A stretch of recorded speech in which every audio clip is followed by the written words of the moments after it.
हैं या जॉब करते हैं तो कितना मुश्किल होता है पैसा हाथ में आना, लेकिन हॉस्पिटल में वही मुश्किल से कमाया हुआ पैसा हाथ से बालू की तरह निकल जाता है।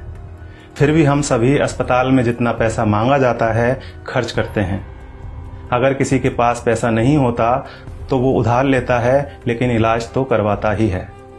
अस्पताल में पहले दिन ही सबसे ज़्यादा टेस्ट होते हैं, कुछ सर्जिकल आइटम्स भी खरीदे जाते हैं, इसी दिन सबसे ज़्यादा दवाइयाँ लिखी जाती हैं। हॉस्पिटल में कुछ पैसा एडवांस के तौर पर भी जमा किया जाता है। हमने भी वही सब किया, हमें भी दवाइयाँ लाने के लिए कहा गया। आजकल हर हॉस्पिटल का अपना मेडिकल स्टोर होता है, सो यहाँ भी था। हमने दवा ली और हमारा जो पहला बिल बना वह था 8,369 रुपये का। हमने अपनी जेब से इतने रुपए निकाले और देना चाहा तो पता चला कि हमें तो सिर्फ 4,620 रुपये ही देना है। क्या आपके साथ ऐसा कभी हुआ है कि आपने 8,300 रुपये की दवाइयाँ खरीदी हों और किसी अस्पताल ने आपको 4,600 रुपये ही लिए हों? शायद नहीं। हमारे साथ भी पहले ऐसा कभी नहीं हुआ था। अब यह बिल देखिए, दवाओं की कुल कीमत है 8,369 रुपये, जिसके नीचे लिखा है डिस्काउंट 3,748 रुपये।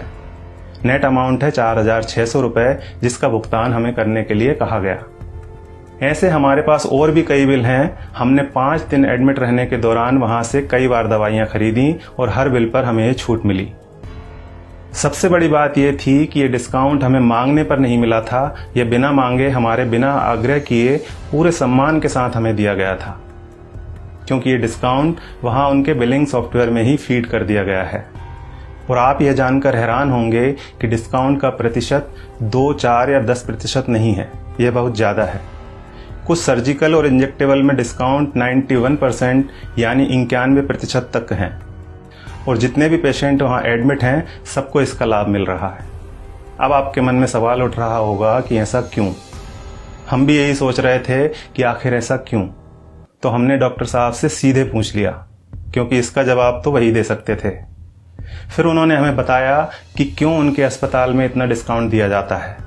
उन्होंने हमें समझाया कि एमआरपी का खेल क्या होता है।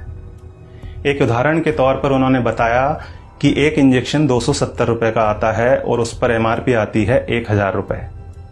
उन्होंने कहा कि मेरा मन नहीं माना कि मैं 270 रुपये का वह इंजेक्शन अपने पेशेंट को 1,000 रुपये में बेच दूं। मैं डॉक्टर हूं, मुझे अपनी फीस और मेरे हॉस्पिटल की दूसरी सेवाओं का चार्ज मरीज से लेना है। 270 रुपये का इंजेक्शन 1,000 में नहीं बेचना। ये बात तो हुई डॉक्टर संजय कुमार के नैतिक मूल्यों की। अब यहाँ सवाल ये है कि दूसरे ज्यादातर अस्पतालों के मालिकों ने क्या अपना जमीर बेच दिया है? बेबी गैस्ट्रो केयर अस्पताल के डॉक्टर संजय कुमार की तरह ये क्यों नहीं कहते कि हमें भी अपनी सर्विसेज का पैसा ही मरीज से लेना है?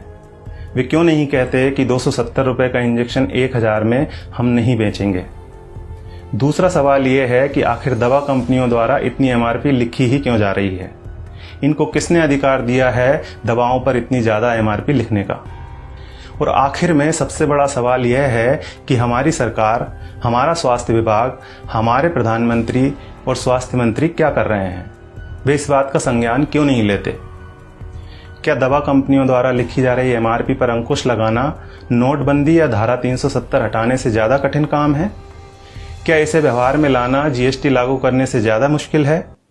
अगर नहीं तो फिर क्यों दवा कंपनियों को इतनी छूट दे रखी है? उन्हें इस बात को संज्ञान में लेना ही चाहिए और जल्दी से जल्दी एमआरपी पर अंकुश लगाना चाहिए। जब तक ऐसा नहीं होता है तब तक आपको और हमें अपनी आवाज उठानी ही पड़ेगी, और ये इतना मुश्किल भी नहीं है। हम सबको बस इतना करना है कि अगर 270 रुपये का इंजेक्शन हमें 1,000 रुपये में दिया जा रहा है तो हमें कहना है भैया 300 लगा लो, चलो भैया 400 ले लेना। इसके साथ ही एक काम और करना है, और वो ये है कि इस वीडियो को ज्यादा से ज्यादा शेयर करना है। धन्यवाद।